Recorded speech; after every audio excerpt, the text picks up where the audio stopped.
Hello everyone, this is Professor Boucher, and today we're going to dive into a little governmental accounting.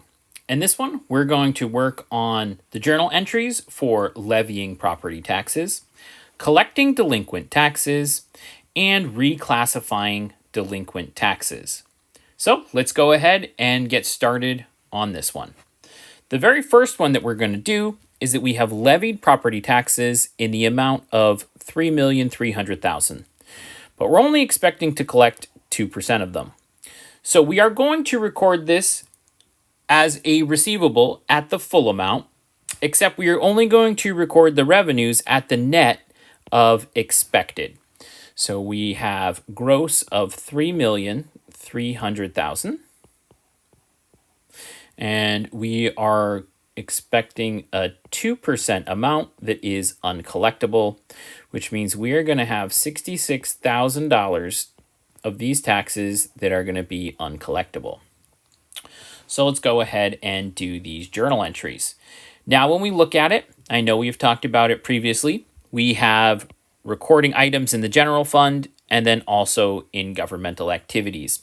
Remember that the general fund is recorded on modified accrual, while the governmental activities are recorded on full accrual. So with the information that we just did above, this is how we do the journal entry inside of the general fund. We are going to have taxes receivable,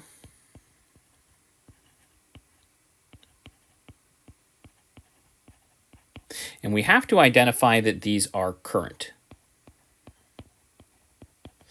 And the total gross amount is the $3,300,000. Just like we normally do, we're going to have an allowance count. These are going to be for uncollectible current taxes.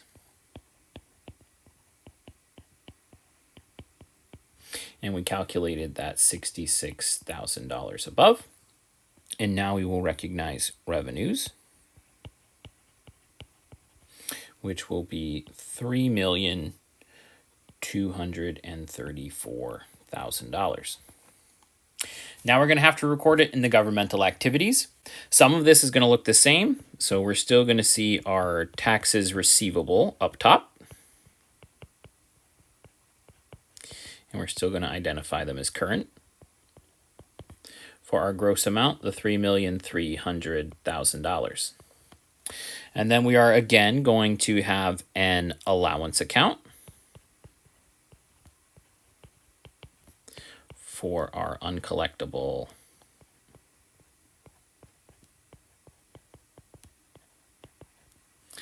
current taxes.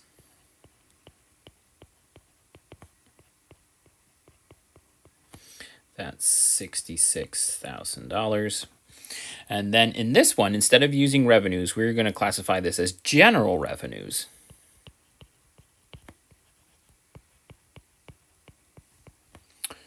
From property taxes.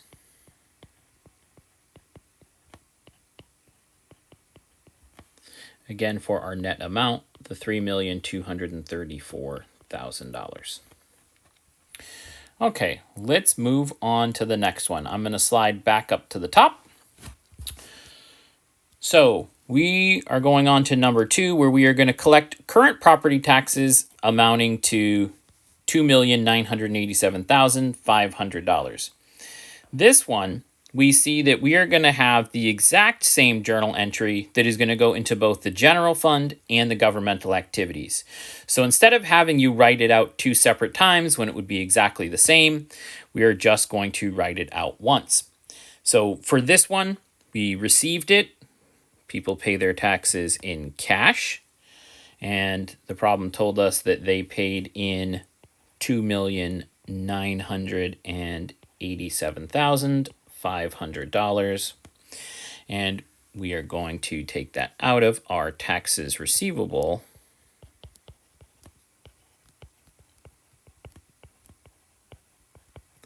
Current.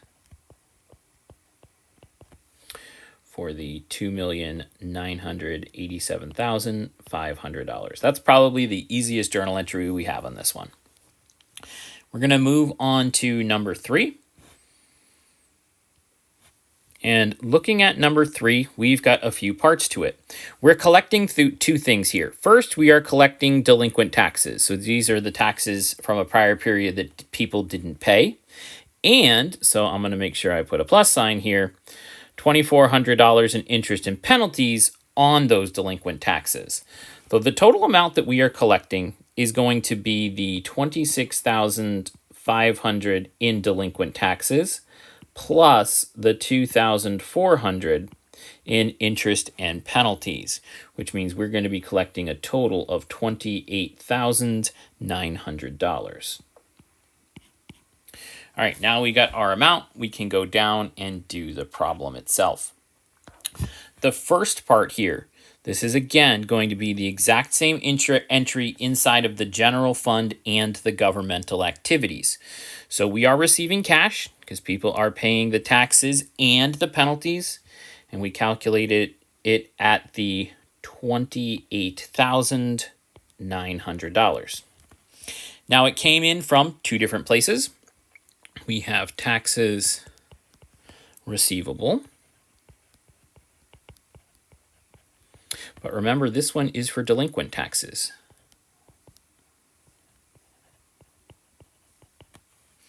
Of the $26,500. And then we also have interest and penalties receivable.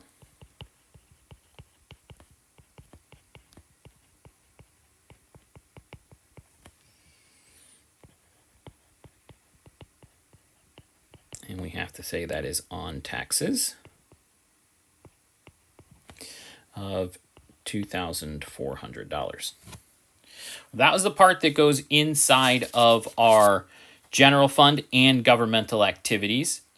Now we're going to have to do the part that goes into the general fund. And remember, this is our modified accrual. So we're going to have to go ahead and do a little bit of a reclassification here. And what we're going to do is take out what was previously put into our deferred inflow of resources.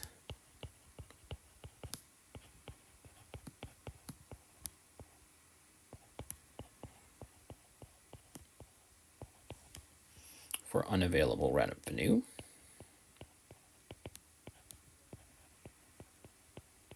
Be like, hey, your writing's getting hard to see. I agree with you. These are very long titles in here. They were not meant to be done by hand. So the debit is $28,900. Again, if you're like, I can't really read what you wrote there, it is deferred inflow of resources dash unavailable revenue. Unavailable, I don't even have enough letters included in it. All right, and then where are we putting it into? We are now recognizing it as revenues. And these revenues are recognizing it in the current period. So this was a reclassification, taking it out of deferred and recognizing it as current revenues. Now we'll move on to number 4.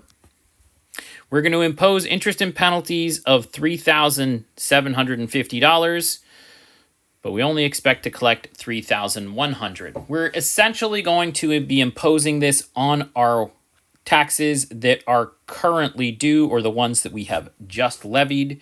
So let's now go ahead and first record it inside of the general fund. So we will do interest and penalties receivable.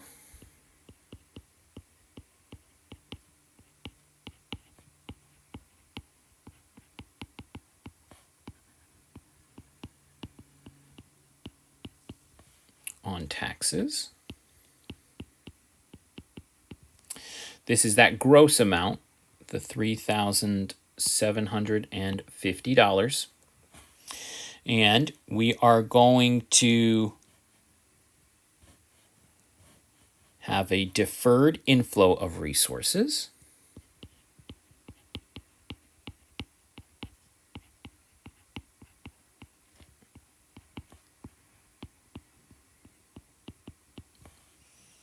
This is also going to be identified as unavailable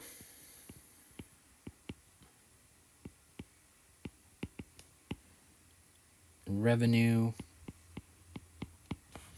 But this is for the 3,100. This is the amount we're actually expecting to collect. And then the difference here is going to be an allowance account, except this one is going to be for uncollectible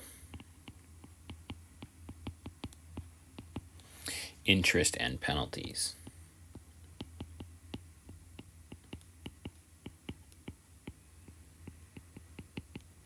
So we're going to take our 3,750. The amount we're expecting to collect is the 3,100. So we will have $650 in allowance for uncollectible interest and penalties. We're going to do the same transaction though, but inside of governmental activities. So this is going to be done on full accrual. Our debit will be the same. Our interest and penalties, receivable on taxes for the $3,750. And then since I already calculated it, that's what I'll put in next. We're going to have our allowance. Our allowance for uncollectible interest and penalties.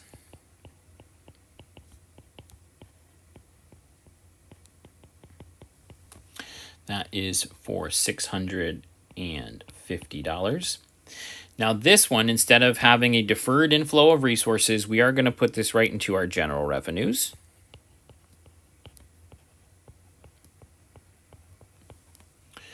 For interest and penalties,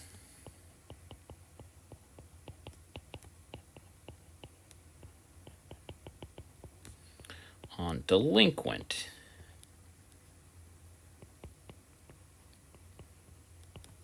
taxes are 3,100. All right, again, in case you can't read it because we're trying to slap a lot in there, it is general revenues dash interest and penalties on delinquent taxes. All right, we are almost done here. We are going to be moving on to part number 5. And in this one, we're going to be doing a reclassification of the amounts from our prior collections. We're going to have to come up with these amounts and then do our reclassification. So number 1 here and number 2 here is where I'm taking this information from. I'm going to go ahead and do the math at the bottom part of the page here. Okay, the first one, we're going to do the math for 5A, which is the general fund and governmental activities.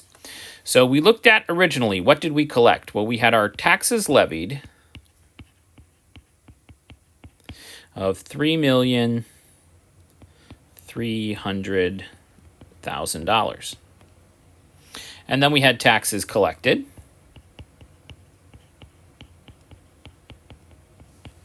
of $2,987,500,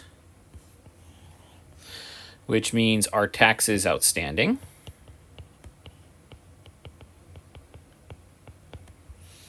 are $312,500.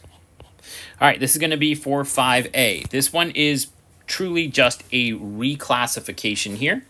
So we are going to debit taxes receivable delinquent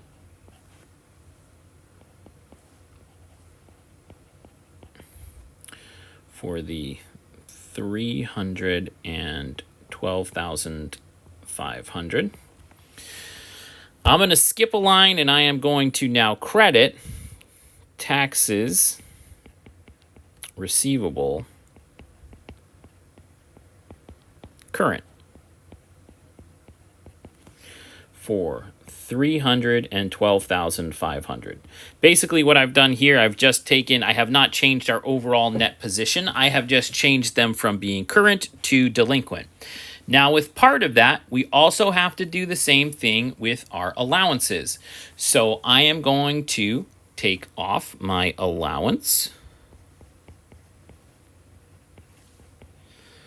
for uncollectible current taxes, which stood at $66,000. And now I have to put on a new allowance account for uncollectible. You probably already figured it out. Delinquent taxes.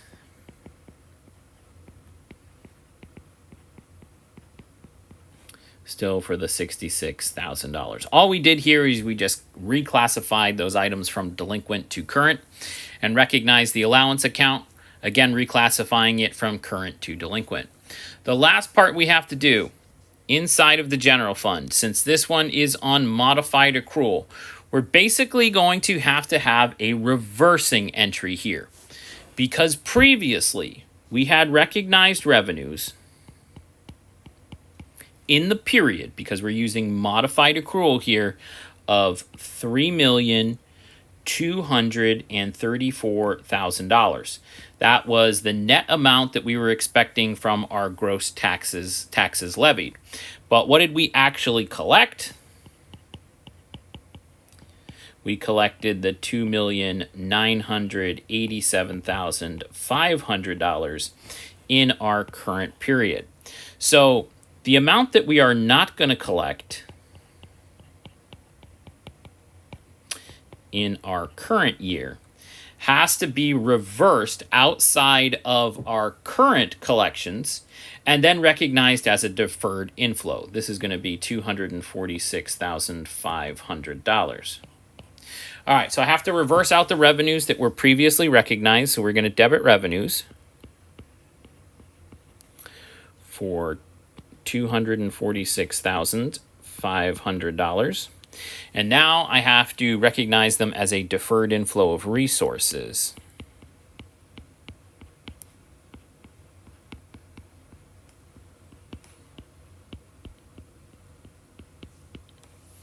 For unavailable revenues.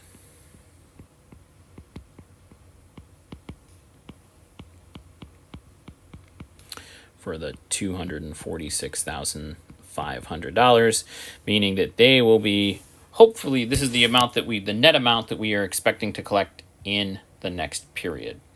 All right, hopefully you all found this helpful, and we'll see you on the next one.